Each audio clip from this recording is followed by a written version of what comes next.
Greetings, all. This is Cicely McClennan with New African Image Makers, and you have landed on From Seed to Systems podcast. Today, we have a very special guest, Nezeziah from Burkina Faso Live. So, let's get this quick intro and we'll get right into a conversation I know a lot of people are interested in hearing from.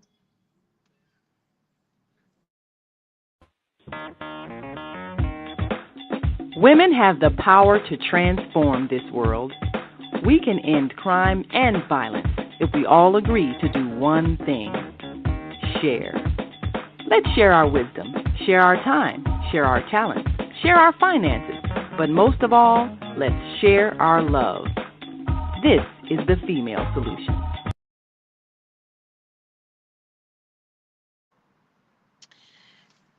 Thank you all for joining us today. Thank you, Sister Nezeziah, for joining us. And we have an extraordinary opportunity. I always say the Female Solution podcast system is a gift because it has so many beautiful and powerful sisters on this platform, and they are extraordinary, and we're connected in extraordinary ways to extraordinary people. So this is one of those people that we have on today. If I could just get a double screen, that would be great, so we can see this beautiful sister. Yes. Okay. Yes. So you know what, everybody, I'm broadcasting live actually from the South Shore Community Farmers Market, and I'm actually working this market, me and some of my friends. So this is a double live once again from Chicago as well as from Burkina Faso. Nezeziah, thank you for joining us. You're welcome. Thank you for that warm introduction. I'm You look glad to be so here. beautiful. You look so beautiful. Thanks. You too. You glowing, Cicely. Oh my goodness. That's the sunshine. You got about 3 minutes of sunshine in Chicago. So I'm out here in it. Uh, So I really want, we don't have enough time. So I hope you'll be like my mom correspondent. But I want to, dig into what our topics for today and talk about, because I know everybody is curious. I know you get a lot of questions from people and a lot of weird takes where people are, hey, turn off CNN Africa. Okay. That's not going to work for you. So the first thing I think people generally start off with is, what made you move to Africa? And specifically, talk a little bit about the seeds, that started your repatriation to Burkina Faso. huh. Okay. So the decision to move to Africa began. It began about 10 years ago, and I have been a member of the Earth Center, which is a multifaceted nonprofit organization that seeks to bridge the gap between people of indigenous West African cultures and the modern world. And so, through the Earth Center, I was able to reconnect with our ancestral culture and then also realign myself with the path of our ancestors. Um, so about 10 years ago, my husband, he just put it on the table. I want to move the family to West Africa one day. So he's the one who actually, put the idea into words. And in response to that, I told him, before I make a move to West Africa, I have to actually go there.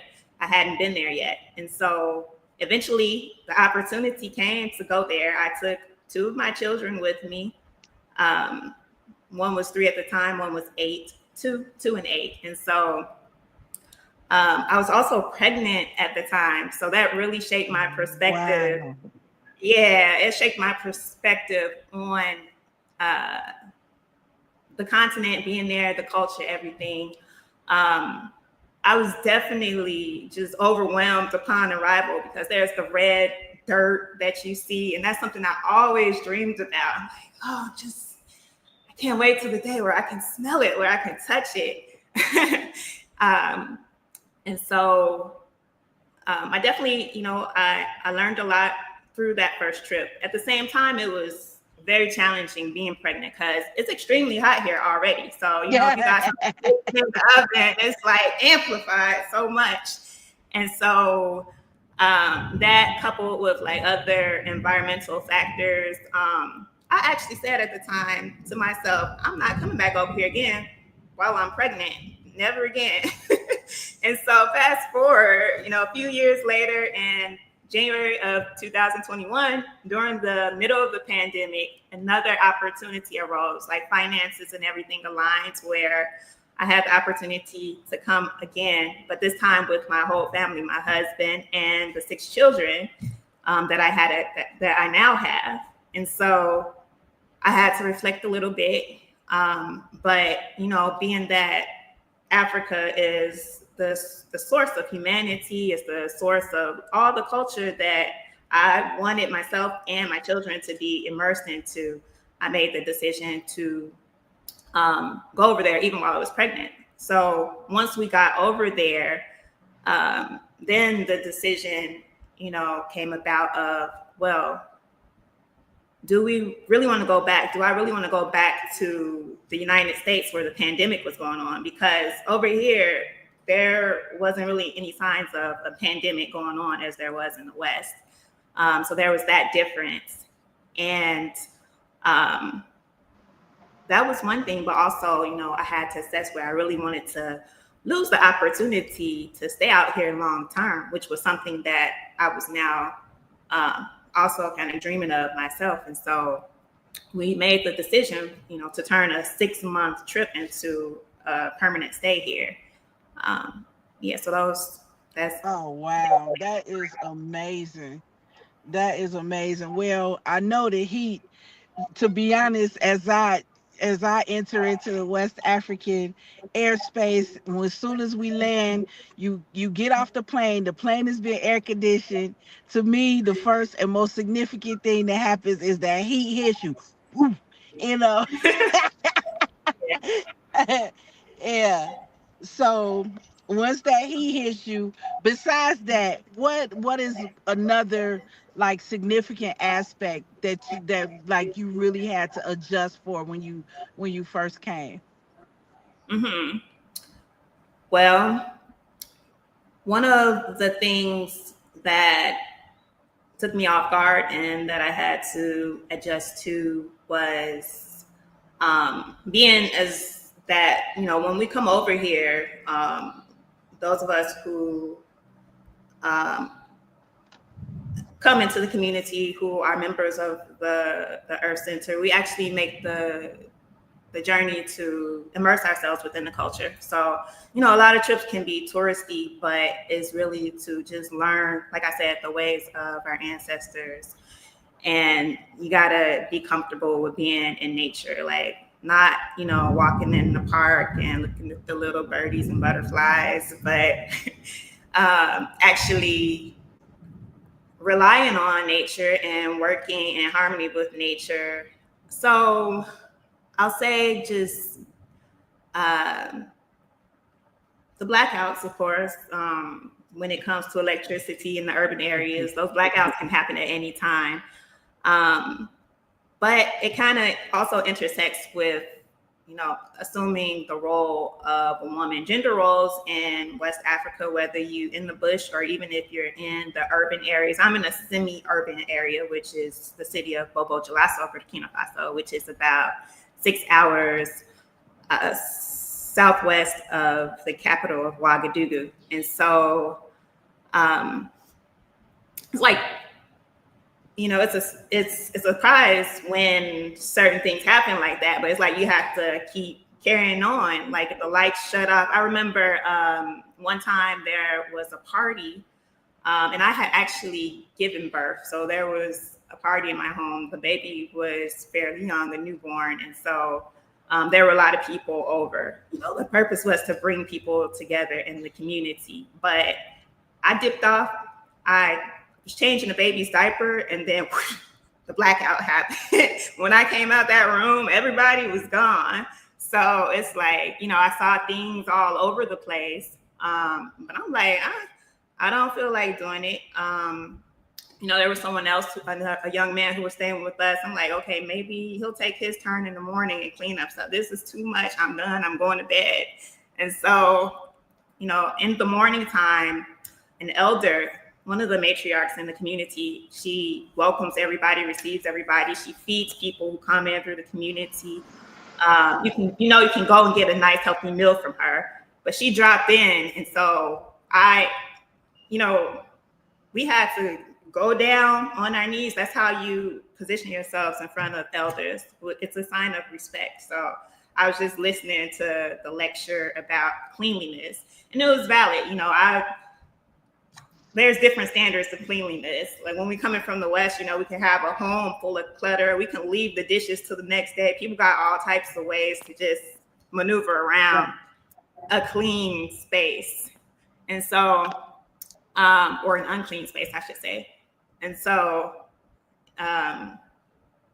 just like I say, you have to make sure you just get things done. And at the same time, considering that, maybe you're in a phase where you have just given birth, you have to set boundaries as well. Like, look at the situation, what's led up to me being in the position of having a party in my home after I just pushed out a baby. So, having those boundaries and standing firm on them, being able to sacrifice, and at the same time, not compromising on certain things that are going to be good for your centeredness, your groundedness, and everything.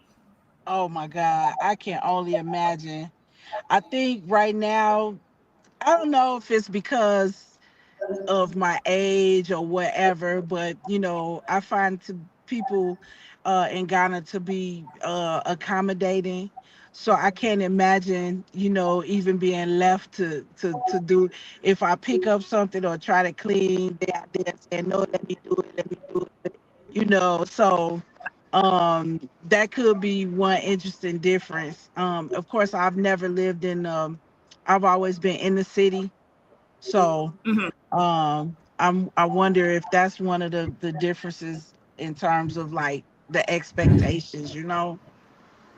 Yeah, and then also, this was a group of teen girls, so as much as they do, they cooked the whole meal, they served it up, but it's like you have to kind of step in and like organize. So the next time I was in a similar position, I'm just like in advance, I'm like, hey, I need you to make sure it's clean after the food is served, and some basic, communication like that it helps. Yeah, Having because so the so uh-huh. given the transition of being here in Chicago in the US or whatever, do you feel like your identity or your connection with who you are has shifted some, and if you feel like you've changed in some way, or you look at yourself differently, in what ways would you say that you've Oh. changed, or do you look at yourself differently in any kind of way, as a human, as a mom, as a woman? Yeah, I I I definitely have to push myself more. And I touched on that in regards to Yeah, like when it comes to the gender roles, but there's different things as far as being resourceful. I've definitely had to adopt that quality of being resourceful. Here, if something breaks, then you just have to figure it out, and you have to like take something from around definitely. you and then tweak it and get the same results. Um, Also, spirituality is pretty important to me, and so um, it's definitely been much more crucial to just to do my daily spiritual activities, to talk to my ancestors. Um, if there's something that I'm going through, then I keep my ancestors informed. And as far as the kids, within West African cultures, the kids, the home is all seen as an extension of the woman. So it's definitely been very helpful to um, learn about just how a woman plants seeds within her children. They learn from us. They observe everything that we do. So a lot of times, like even if I don't feel like cleaning, say like cleaning the kitchen floor in the morning, we do have assistant. I have assistants with cleaning the floors now. Someone comes and sweeps and mops them every day. But if she's not feeling well, I take on that responsibility. Or there's other things. Right. My children are watching me, so I need to inspire them. I can't not be doing the same thing that I'm expecting them to do. And then also I have to raise their morale. I have to encourage them and help them understand too the importance of kind of pulling their weight in the family, contributing in the family. Um, have talks with them. I'm working on having more talks with them because I know they're going to grow up and raise their own family. So there's all of that interconnectedness there. Everything I put into them, they're going to have to transmit to their children. Right. So far, what are some of the interesting differences that you see between raising children here in the US versus raising children in Burkina Faso? Oh wow, there's so many differences. um, let's see. The first thing that comes to mind is when I'm in the West, there's the popular concept coming from family, especially of let the kids be kids. If they're doing something that's challenging for them, or if they just have to clean up after themselves after they done made a mess, it's like, just leave it. They need to have fun, etc. So here, there's definitely a work ethic that you are expected to instill within your children. But it's not you alone; it's the whole community. Like, um, it's the work ethic. It's just like an approach to survival. For instance, I have a daughter who she's very picky. She's a very picky eater. So I had her next door the other day, and the woman over there who actually she has 6 children over there. She's from Togo. Not all of them are her biological children. It's like in-laws and this and that. And she's staying with another woman. But she once I mentioned, because they noticed my daughter, she's getting a little bit skinnier because of her pickiness. She turns to the girl, she's like, Tennant, you need to start eating. You gotta, she gave her the whole spill just about not being picky and continue to eat what I'm feeding to her. So I really appreciate when people are addressing the child directly over here as opposed to kind of shaming the parent and leaving it at that. Like, We look at your. lost. Can you hear me? Can you hear me? Okay, we having a little connection problem. It's interesting how it's not really what you think when it comes to Burkina Faso. So much sensationalism is going on in the news. And here we are, we've been talking for 20 minutes and we haven't once talked about anything related to a coup or Donald Trump or anything. Just family, cultural immersion, and raising our children. Um, and just being afforded the opportunity to do so in an environment that actually allows you to focus more on developing yourself and your children. How about we take a break now and see if we can get Sister Nezeziah back in the studio? and then we'll take it from there. Okay. Okay, you Can you back. hear me? So yeah, you know what we're gonna do? We're gonna take a quick break now, and then when we come back, we'll continue on talking about all the good stuff. Thank you. You're welcome. Hi, I'm Naima Latif, and if you're watching this, that means you're one of the 4.6 billion people from around the world who are using an electronic device to talk to people. In these times, people are using the internet to talk to everybody: friends, neighbors, family members, co workers. People are on their cell phones and computers all day long. Now, if you're in business, that is great news. That means you can sell your products and services all day long and never have to leave your home. All you need is a media connection, somebody to connect you to an audience. And that's why I'm talking to you today. We produce programs, and our audience members are people who shop.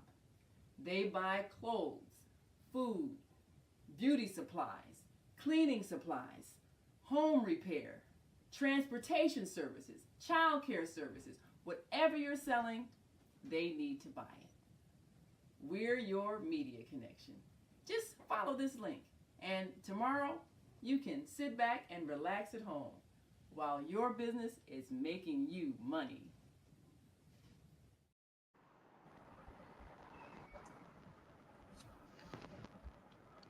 Okay, we are back. Let's see if we can get Sister Nezeziah back in here. Huh.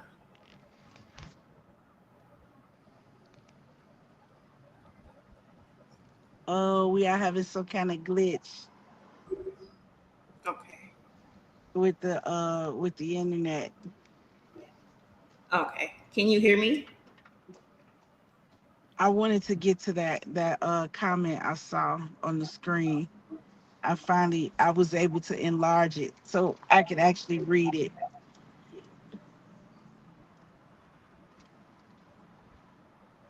Oh, can we get her back?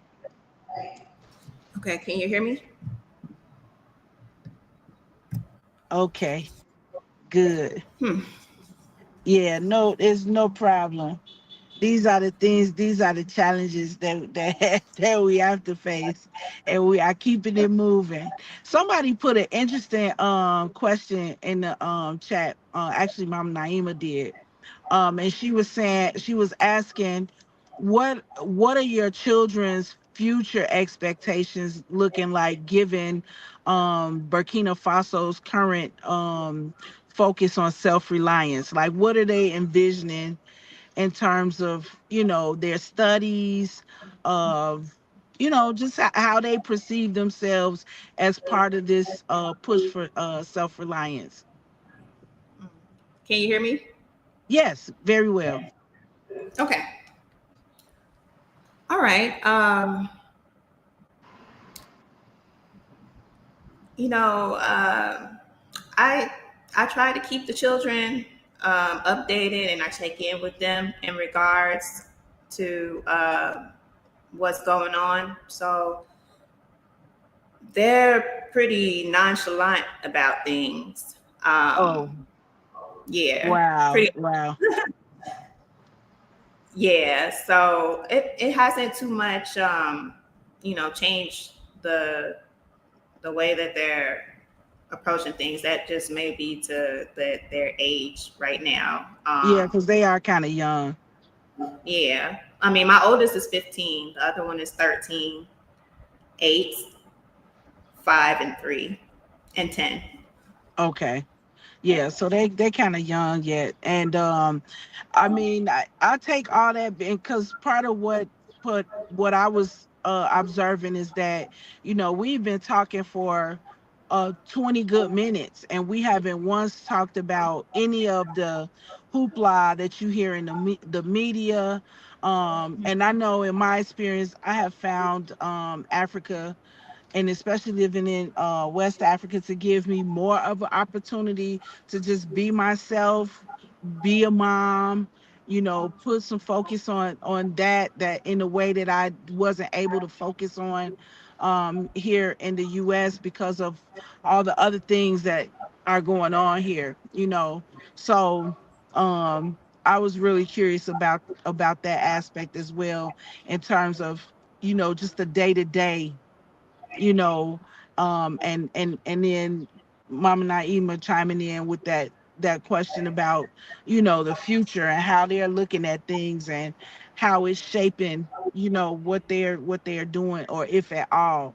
So that was a huge point of interest that I wanted us to really, really talk about really more, because I don't think the average person here in the US feels or can even imagine. If you don't go to Africa yourself and spend time there, I don't think you can imagine um what it feels like to just be in your skin and be okay with that. It's kind of like a pressure that you feel here that you don't know you have until you don't have it. You know what I Yeah, mean?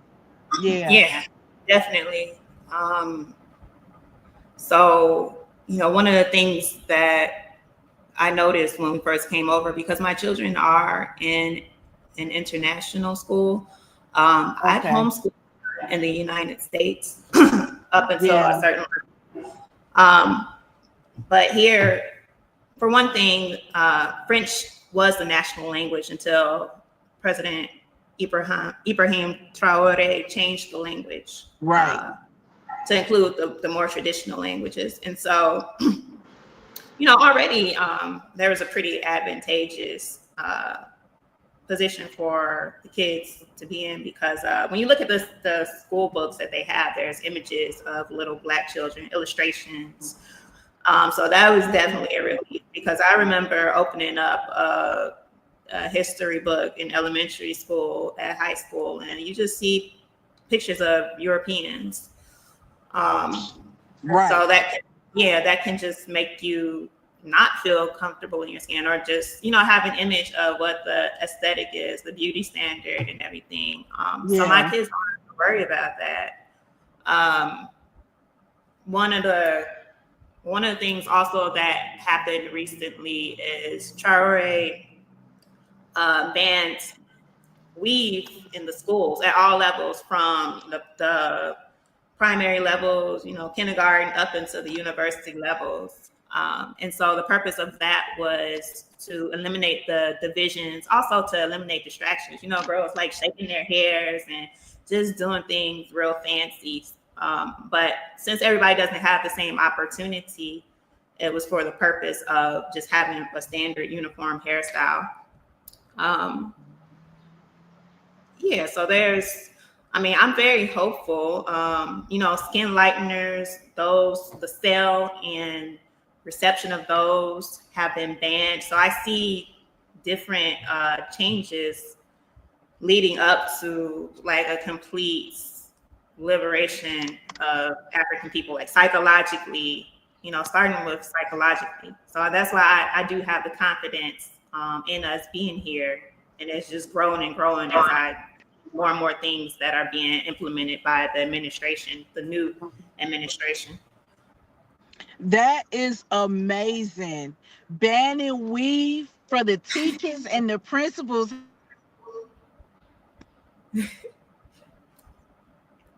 The Sis? president. Oh no, it was connection issue, but I hear you now.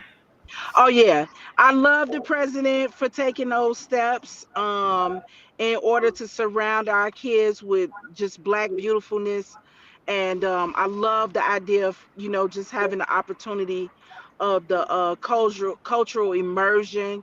I want to ask you a little bit. I think we got to take another break. In Where's the time? I can't even see the time. Okay, yeah, we got a little time before the next break. But what I want to ask you about is specifically like part of the cultural immersion, in terms of living, really not visiting, living in West Africa is doing what you guys are doing, just taking responsibility, for the schooling. I notice how you got the lights, you got a backup for the light in case the lights go out. Those are all just, being responsible for how you're managing your day to day. What other some of the other things are you guys doing? Are you farming, or like what are some of the other ways in which you guys are kind of just, I would say, stepping into even more responsibility than you were perhaps here in the US? Uh-huh. We well, we definitely have to have resources here to just accommodate the unpredictable things. Making sure we stocked up on water, because that's another thing with the water cuts that do happen in the city. We've My family personally has started a garden. So when we came to this house, we actually moved into another home. Uh, about 6 months ago. And so there's mango trees, guava trees, a few moringa trees in our yard already.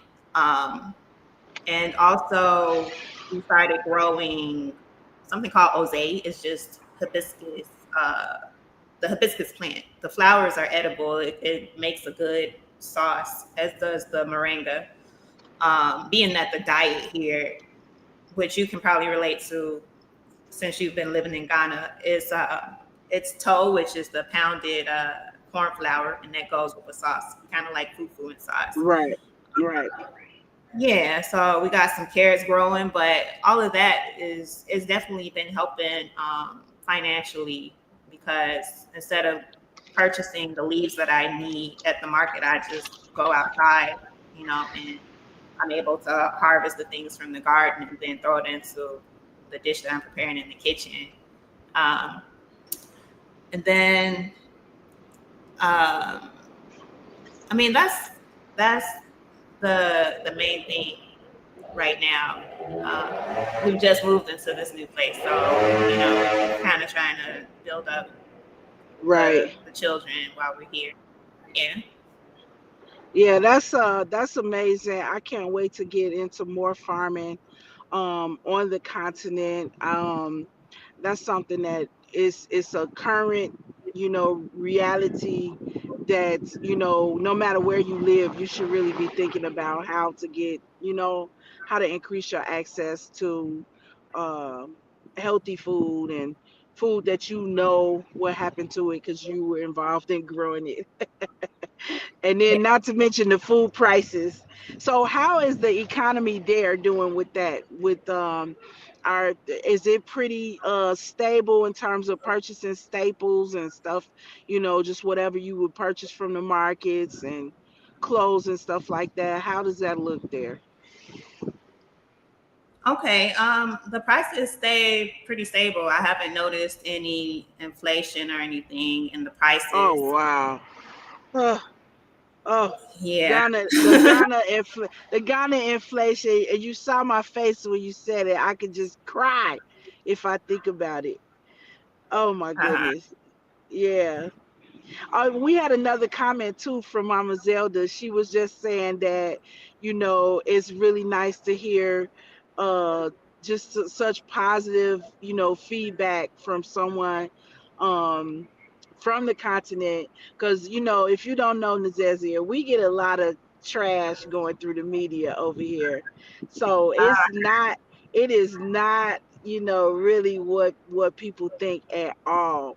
The other thing I wanted to get into, possibly before we get into the next break. I want you to talk a little bit about your work with the Earth Center and some of the things that you guys have going on, organizationally here and there. Yeah. Yeah. Okay. Well, the Earth Center, it offers membership, and that's how you get access to a lot of opportunities. Um, so, you have access to forums. There is the goal to bring together people like you've actually, I mean, you're not a member, but you participated in one of the podcasts. So we're just trying to bring that conversation about changes that can be happening in the community, um, within the West, but also, how can we bring um, bring aspects of the culture to help improve the situation of Black people. And so we do have some projects. There's um, an educational fund for children because it's good for the children from over here to be able to navigate the modern educational system so that Right. they can, kind of go back and forth. Yeah, go back and forth. But at the same time, they are getting the indigenous education. There's a displaced people's project due to terrorism, which is a reality in some of the surrounding areas in the bush in particular. A lot of families, a lot of people have been forced out of their traditional villages where they have like their ancestral shrines. They have the means of producing their own food into the urban cities. So that's another project that is helping to bring in resources for them. Wow. And then also, yeah, and so the difference with these projects is that they've been initiated by the people who are actually here. So there's not like the pretense of coming in to help them and then Right. collecting the revenue and just putting it in your pocket, as is the tendencies with like a lot of these paternalistic organizations that you see from the West. Um, I then love that. also, Let's put a pin in that statement right there, Nezeziah. You said it, not me, and I'm so glad you said it. It sounds so much better coming from you.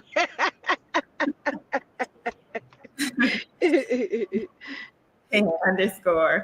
So let's see. And there's also projects just, building wells and, like I said, securing the land. So all of that information, if anybody's interested, they can go to theearthcenter.org and get more information about, how to contribute.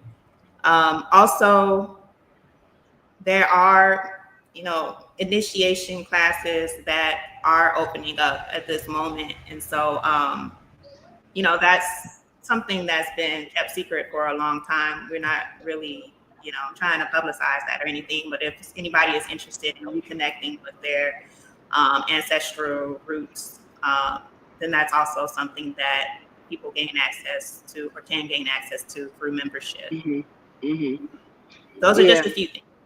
Yeah. Yeah. Yeah. Yeah, I like what you guys are doing. I always have like the things that you're doing. Um and so that's just been one of the things that I've enjoyed about having you the Earth Center in Chicago, it's very accessible.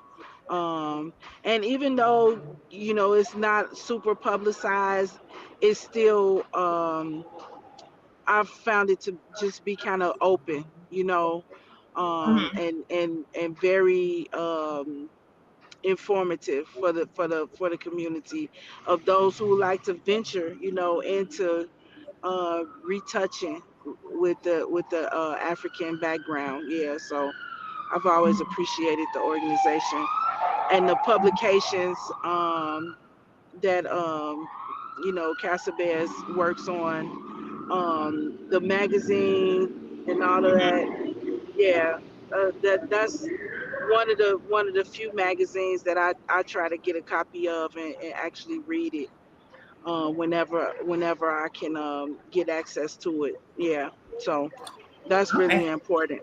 That's The really important. Yeah, so you mentioned Chicago. The Earth Center will be involved and present at some of the Juneteenth events that are coming up this Oh, month. cool. Sabo, all of that. Okay, good. That's really really good. Now, what about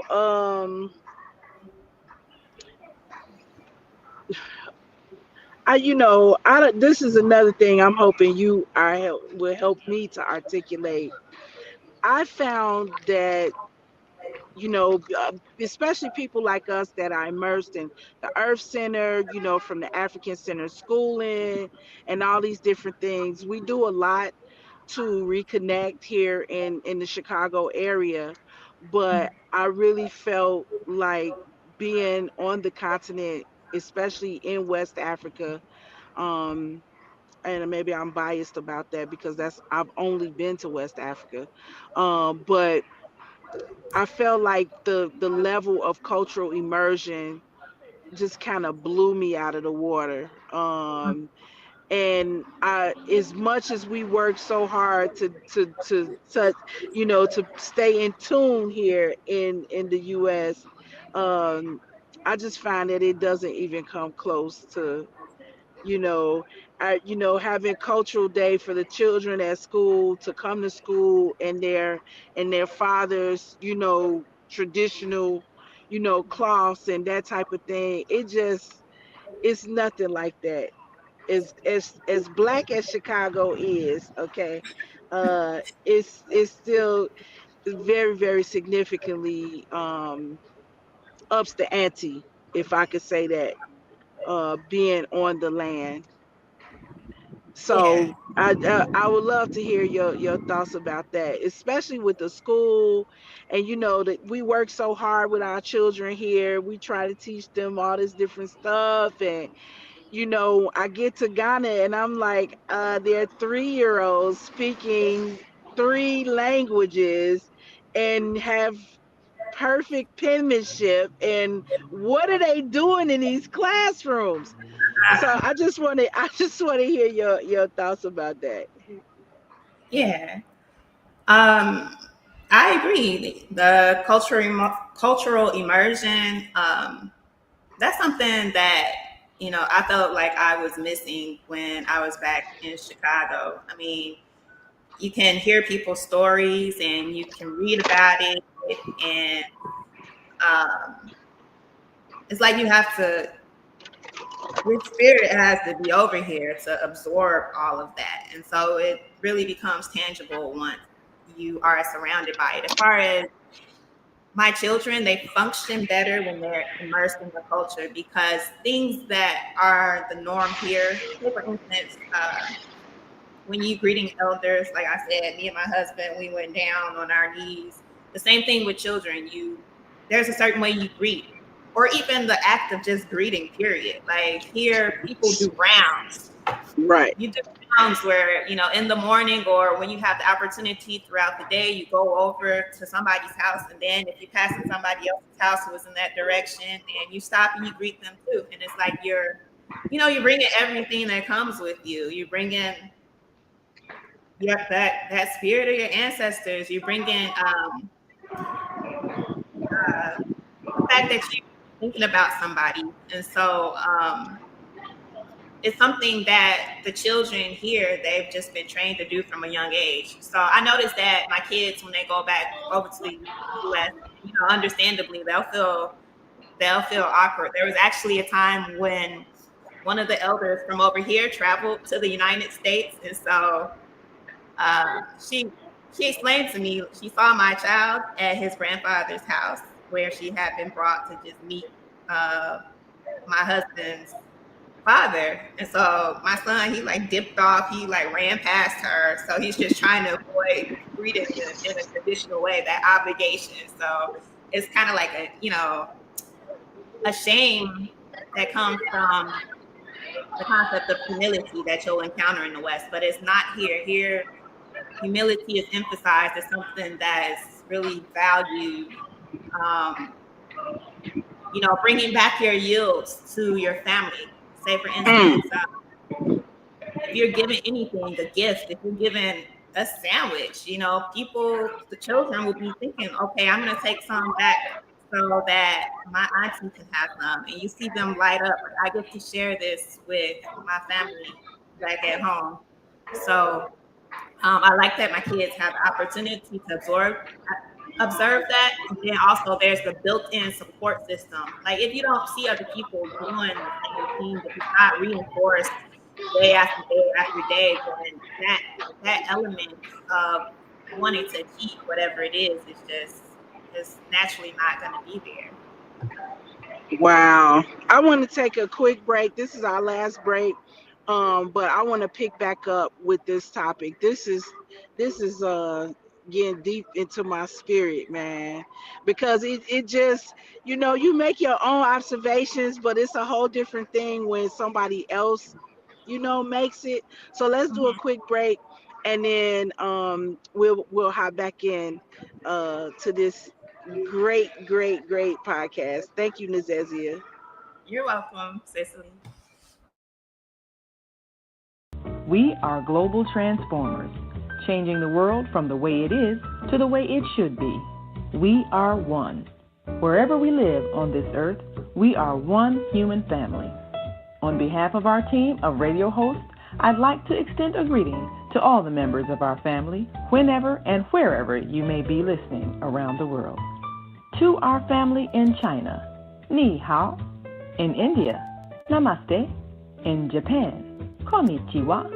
In Korea, Annyeonghaseyo. In Russia, Здравствуйте. In Germany, Guten Tag. In Poland, Dzień dobry.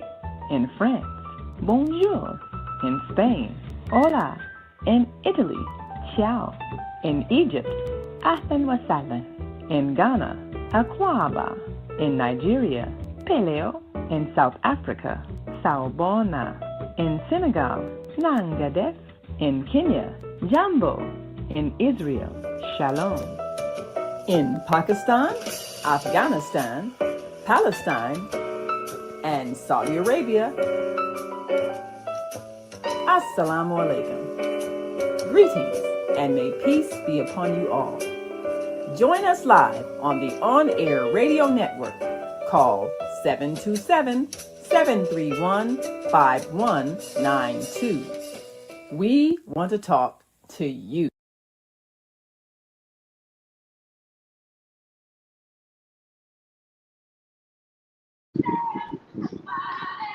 Okay, we are back, and thank you for joining us, Nezeziah, live from Burkina Faso, our newest favorite, most favoritist country. Uh, we are having a love affair with Burkina Faso in America right now. You should know. So before we hop back into that, what we were talking about earlier, because I want to get into that, the topic of the cultural immersion and how it's personally affecting us and our children. We had another comment or question. Basically, the question is, what are people in Burkina Faso being told about us here? Like, what? How do they see us? You know, is it the stereotypical imagery that's put forth on that same CNN that I have banned my audience from looking at, or is it, like, what are they saying about us in Burkina Faso? Uh-huh. Okay. Well, when I talk to people, even strangers, they some of them don't know where Chicago is. So the reputation that Chicago has. Uh, so it kind of varies. America in general, there's the whole concept of the American dream. Yes, people are perceived as very wealthy. Motos are the typical way that people get around here. So if you have an automobile, then it's like, there's some perceived status that comes with that. Um, let's see. In terms of the history of the people who were taken to the United States and other countries via the transatlantic slave trade, I'm not sure what the familiarity is with that. I mean, because you have so many different people. Some people go through the colonial system and they get exposure through the textbooks, but then you have people who maybe stay in villages, and they come into the cities and they live in the cities, but their education is purely It's purely from an The, indigenous perspective. yes, Home training. indigenous and hyper local. Yeah. Yeah. So I even asked when I got over here. I found myself in a position of the the history of that. So like somebody was in the shop. Because when you get here, you come and you kind of have like the composure of an American. You hold your body like an American. Yeah, like it's not just the skin color, although they'll notice if you're lighter skin, then I will hear people, and it's mainly the little kids, Tubabu, Tubabu, Tubabu. They have their little songs and things about the Tubabu, which is basically a word that means colonized person or Westerner. Yeah, and so I understand some of that. That probably just comes from the parent and some perception that the parents have about um, people who come from across the ocean. And I do, I have conversations where I'm like, you know, I am African. No, I'm not, I don't consider myself like a Westerner per se, but I'm trying to learn while I'm here. But people are generally welcoming. Like people I know personally, they're welcoming. People even out there, it's more kind of like a curiosity because they haven't seen a white person here. A lot of them, they haven't seen light skinned people here. It's like, people are of a darker complexion. And so people want to know, what language you talk, where do you come from? People want to teach you their languages. Here is something called Jola. That's one of the common languages, Amore. So it's like when I step out, I kind of go back and forth as far as I can with the Hmm. yeah. Wow. So they're really not into like the whole hip hop thing and all of that. That it's the younger people who are into the hip hop. Like Okay. today is a Muslim holiday. So there's this big house across the street from me. And it's like every time there's some type of Muslim holiday, because the city is predominantly Muslim, but then also there's another half that is Christian. Um, but I noticed, they come out. The last Muslim holiday, everybody had on their traditional garbs. I think that was Eid. This Muslim holiday, I'm not sure what it is, but the kids are out in their hip hop clothes and their jeans and their you know, just what do you call it? What do young people call it? Stunting or whatever. They got their cars or whatnot, and they're posing in front of this house that don't even belong to them, so that they can put it on TikTok or whatever. So it's interesting. So Oh that was wow. So they yeah. getting some information about some of us over here. Yeah, but I think that's that's true. They have their perception of the Western persona. If you that's in the city. If you go into the bush, then I'm sure it's different. Like even when I've gone to the Togolese bush, I noticed because the Earth Center did have its 30th year anniversary celebration, and so people came from the Gurmachi community, the Tim community, the local communities to pay their Yeah. respects to the leadership of the Earth Center. And so the music that was there, that was being played by the young people, because you had warriors, you had, the different classes in society, but there were young people. And the songs that were being sung were parables about life, about nature, about, Mm. your co-spouse, or if you, because this was the setting, it's a traditional setting, whatever it was, you know. And so I Uh-huh. guess these are things to help those people in that setting to face different challenges that they have in life. So it's just interesting. I really noted that, the music is uplifting. It tries to empower people as opposed to when I'm in the US, I hear lyrics when family, Man. friends come together. I'm smoking this, I'm drinking this, da da da. I love this person, etc.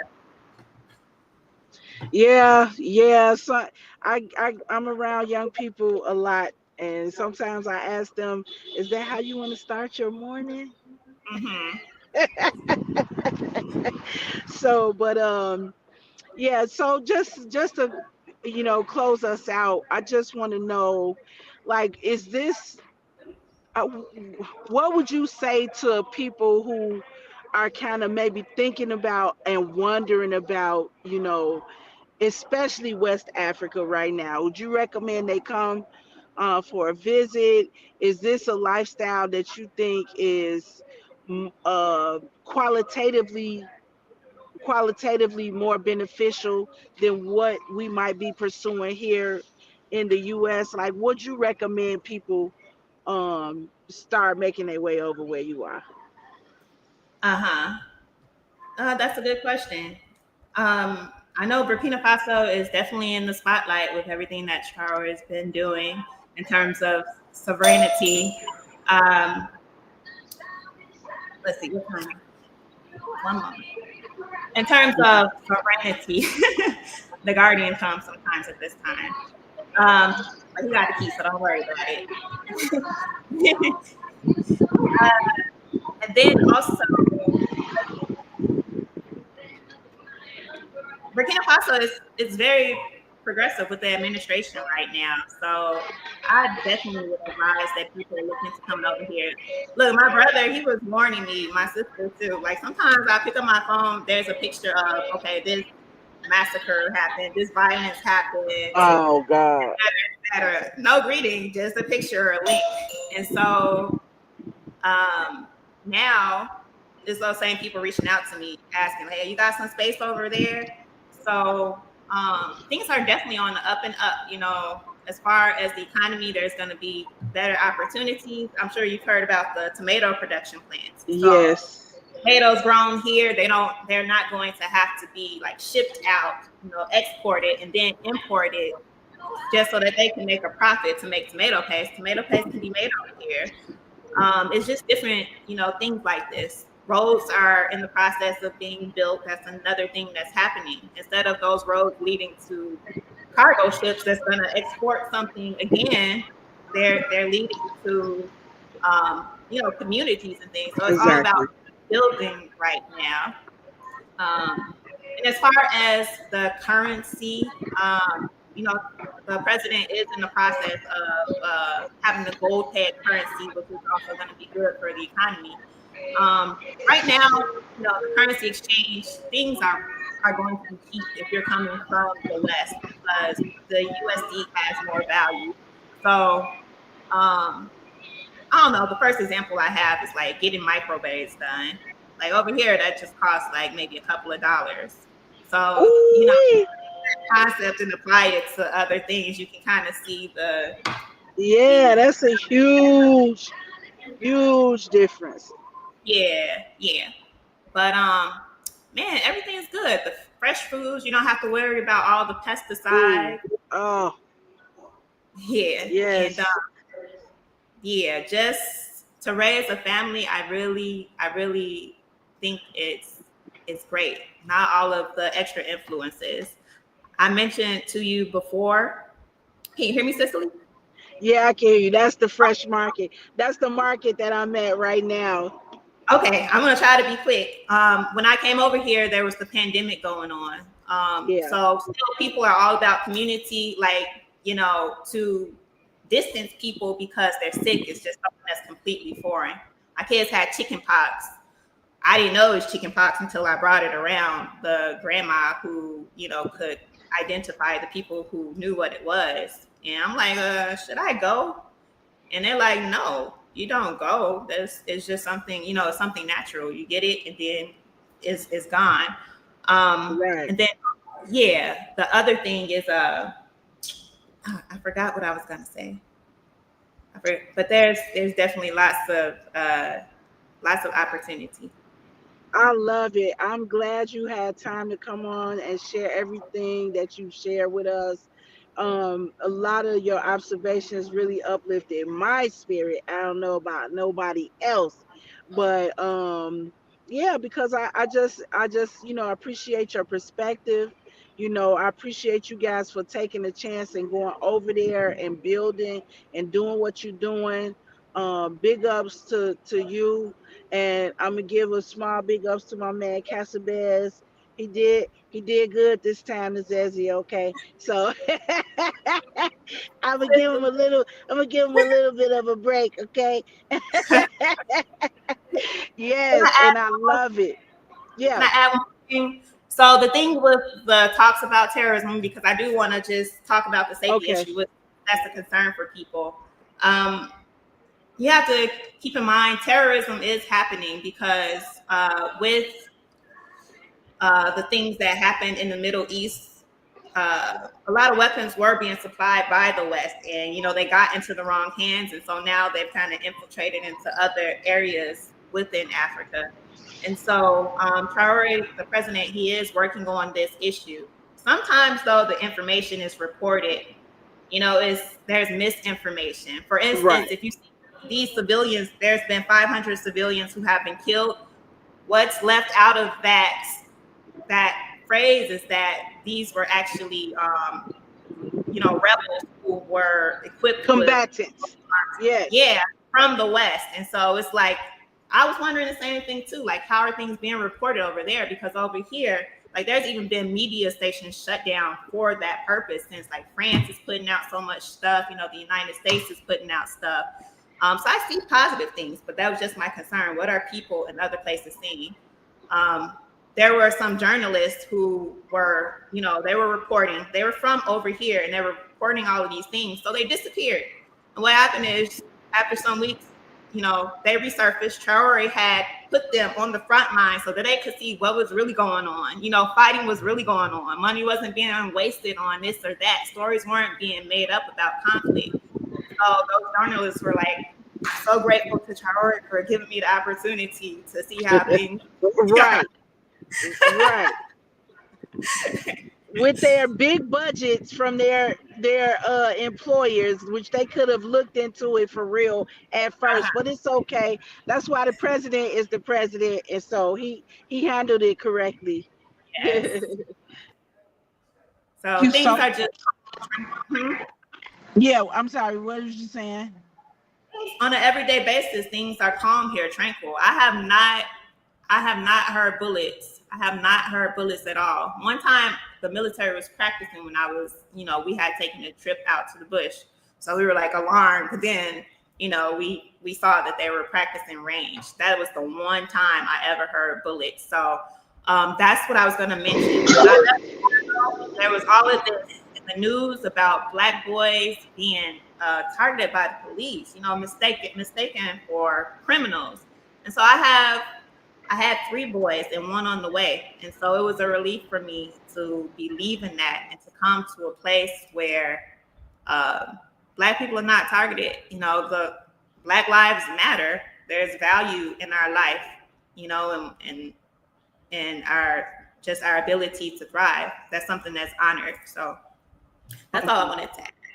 Well, I appreciate you for sharing that. That was definitely something we all definitely wanted to hear on. I could tell you right here on the South Shore, I've heard bullets almost every night, for the last couple of weeks. Sorry. Maybe every other night. So sometimes people need to think about the safety that they're not living in America before they start, delving into what's going on in West Africa, because at this point it's still safer than Chicago. Okay, let's just keep it 100. So, Mhm. uh, and we gotta just tell the truth on that piece. So, but Right. I appreciate you so much, Nezeziah. I hope you will have time, maybe later in the season, um, towards the end of the summer here. I hope to have you back on again, and just let us just vibe, as moms, and that type of thing. If anybody's in Chicago right now and you're not at the South Shore Farmers Market, you're missing a lot of fun out here. Okay, we'll be out here for another couple of hours, and we'll be here every Sunday from 8 to 3. And if you're not up on the Earth Center and the work that they're doing, their publications, their books, their herbs, their classes, put yourself up on it, and check them out online and see what you can learn and what you can connect to in terms of your traditional African cultures. And thank you, Nezeziah. Say hi Thank to you. everybody. Say hi to Will, everybody for us. Yep, love thank, you guys. thanks Thank for the you. support. Thanks for the invitation. Yep, This thank you is a so much. good. I didn't know I had so much to express, and I'm glad, that anything that was helpful to people, I'm glad to be in a position to share that with you. And Thank I love you. you. You're welcome. Bye bye. Bye.